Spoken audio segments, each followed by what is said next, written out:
为重。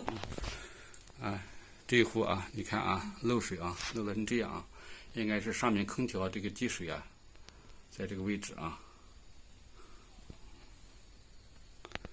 我们等一下上去了，把它的这个上面的空调机位检查一下。我们来看一下啊，这一架的这个应该是这个他家的这个空调啊下水啊，淋到了这个1楼去了啊。看看啊，它的空调的下水管，我们这里呢这个地方呢应该有一个这个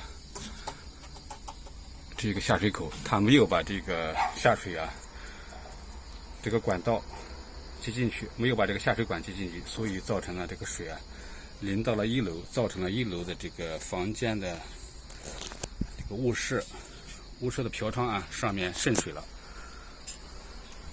看看这个也是啊，这里面的也是啊，里面的也没有这个管道啊，也没有接进去。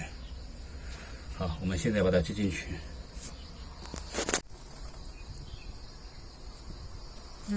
好，把它关了。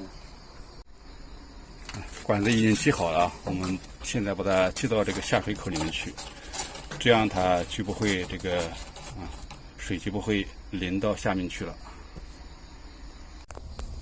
我们再看看底下这个空调啊，底下空调啊，蓝色的就是我刚刚接的啊，这个管子也是短了，现在也把接到这个接到这个地漏里面去了。这样的话，底下这一家应该就不会有漏水的情况发生了。